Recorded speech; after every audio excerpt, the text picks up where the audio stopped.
eitt sem til dæmis Hanna Birna Kristjánsdóttir gerði sem féll ekki í krami hjá þessum hópi var það að hún skipaði 3 manna nefnd til að skrifa frumvarp að nýjum dómstólulögum og hún fól sem sagt ekki þessar réttarfarsnefnd að gera og þeir urðu alveg trilltir yfir því í einhverju reiði yfir því að þeim skildi ekki vera falið að gera þetta og ég hef alveg spurnir af því að formaðurinn í réttarfarsnefnd og ritarennar Benedikt Bogason þeir mættu í ráðuneytið og höfðu bara hátt og til dæmis á fund þessara nefndar veit ég og ég bara fundur á þeirra sjálfs og það leyndi sér ekkert að þeir töldu að framhjá sér hefði verið gengið við að skipa nefnd til að semja lagafrumvarp.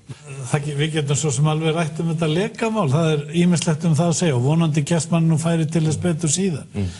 En þetta mál auðvitað ég ekki að réttlæta það að aðstofamaður ráðherrans hafi lekið trúnaðarupplýsingum og eða sagt ósatt að í því felst lögbrot sem að hann átti auðvitað ekki að fremja.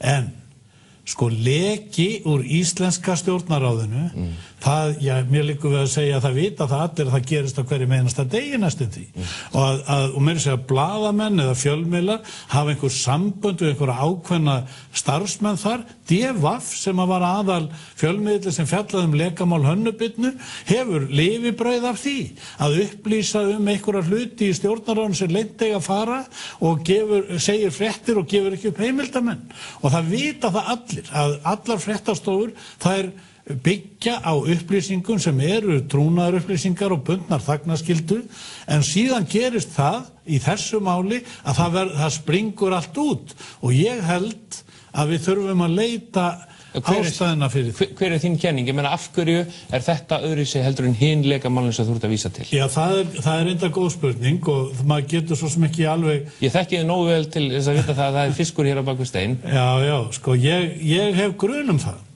að minnstakosti hafi róið undir þessum aðförum að Hönnu Birnu sem að það hefur nú ekkert verið upplýst að hún hafi gert neitt rangt, það var aðstofamaður hennar sem gerði það að henni óvitandi sem hún ber ábyrgð á alveg rétt ber ábyrgð á en það hafi sko nota bene að það eru aðrir lekar sko sem ráðherra hafa borið ábyrgð á líka allt fullt af þeim sko en mig grunar það, ég tók allavega eftir því, ég var að segja það að Hanna Birna gerði það sem að vissir menn töldu hún ætti ekki að gera.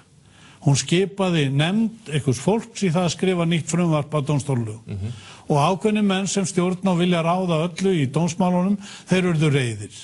Og svo tók ég eftir því í fyrra sumar að það voru tekin viðtöl við fólk sem tengdist þessari klíku mjög sko, meðal hans prófessor í Háskóla Íslands sem vill svo til að eiginkona forseta Hæstaréttar sko. Björg Þórarinsson, talum hana. Og hvað hafði hún að segja? Hún að ráðherrann yrði að fara frá út af þessu máli. Síðan kom grein eftir einn vininn Valtý Sigurðsson, fyrrverandi ríkissaksóknara og fleiri innlegg, það var mjög sérkennilegt og óvænt innslag Tryggva Gunnarssonar umboðsmanns Alþingis sem er svo drekkhlaðinn í störfum og hefur aldrei skipt sér á öllum þessum lekum sem allir vita að eru daglegt brauð í stjórnarráðinu og þetta setur að mér óhug.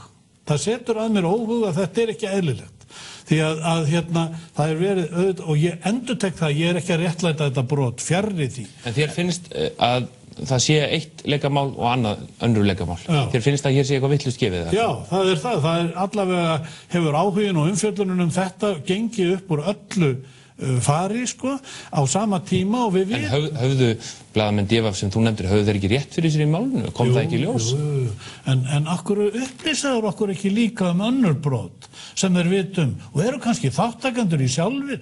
Það verður nú gaman að fá að vita. Ég myndi ekkert finna því sem þeir gera ef þeir bara væru þá trúir og sannir og beita bara sömu reglum alltaf. En það gera menn ekki sko. Og menn sem eru að skrifa heitar greinar lekan og allt þetta hjá Hönnu Birnu og ráðuneyti hennar eru kannski sama daginn að birta trúnaðarupplýsingar úr ráðuneytinu sem þeir hafa fengið hjá sínum heimildamanni en þeir hafa engin orð það að það sé eitthvað óeðlilegt við það. Þetta er tvískinnungur sem að mér finnst vera dapurlegur og eigi auðvitað ekki að sjást.